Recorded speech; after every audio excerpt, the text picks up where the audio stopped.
Do, re, mi, fa, sol, la, si, do.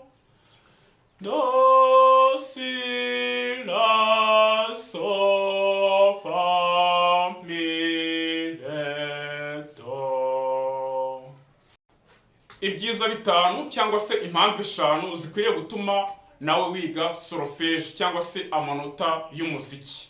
Impamvu ya mbere ni uko ubundi abantu babiri cyangwa se hari ibyiciro bibiri by'abantu biga umuziki. Hari abantu baba basanzwe ari abaririmbyi bafite aho bahurira no kuririmba, ariko kandi hari n'abandi basigaye bose. Urumva ko nawe icyo cyiciro ibyo byose hari icyiciro wibonyemo. Reka rero nkubwire impamvu eshanu zatuma nawe wihatira kuririmba cyangwa se kwiga solfège. Impamvu ya mbere ni uko solfège cyangwa se gusoma amanota ubwabyo ni ururimi. Urumva n'ubundi bumenyi uba wiyongereyeho kuko urwo rurimi abarukoresha, abanyamuziki barukoresha kandi bakarwumvikanaho. Urumva rero ni byiza cyane, ni inyungu ya mbere. Ikintu cya kabiri gigomba gutuma wihatira kumenya umuziki cyangwa se kwiga solfège ni uko ubwabyo bifungura ubwonko. Bituma niyo hari ibindi bintu ugiye gukora bisaba gukoresha ubwonko cyane bikorohera, kubera yuko solfège yifitemo iryo banga ryo kukwagura cyangwa se gufungura ubwonko mu mutwe wawe. Impamvu ya gatatu ishobora gutuma wakwiga solfège ni uko ni ibintu bitanga umutuzo kandi bigatanga no kwiyumva neza. Bikurinda stress kandi bikakurinda n'umuhangayiko. Murumva ko twese biratureba.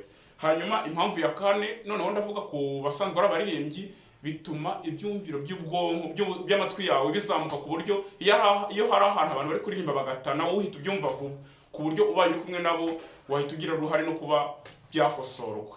Iyi mpamvu ya gatanu ni uko bitanga donc bituma umenya gusabana byoroshye n'abandi.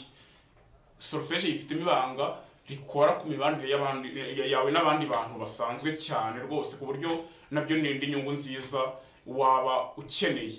Tutaretse ko ushobora no kwisomera nawe indirimbo, kubona amanota ukaba wayasoma. Ni ibintu byiza cyane kugira ubundi bumenyi wiyongera ku bwo rusanzwe ufite, kandi ni ibintu byoroshye kubyiga. Hanyuma ikintu cya ni ibintu bitanu, reka mvuge bikeya, ni byinshi ntabwo nabivuga ngo mbirangize. Ubwo simvuze ukuntu byinjiza amafaranga. Amakorali ubwo murabyumva cyane, abantu basanzwe muririmba iyo mugiye gushaka umwarimu ngo abigishe umuziki uko bigenda. Bivuze ngo rero ni ibintu byinjiza n'amafaranga.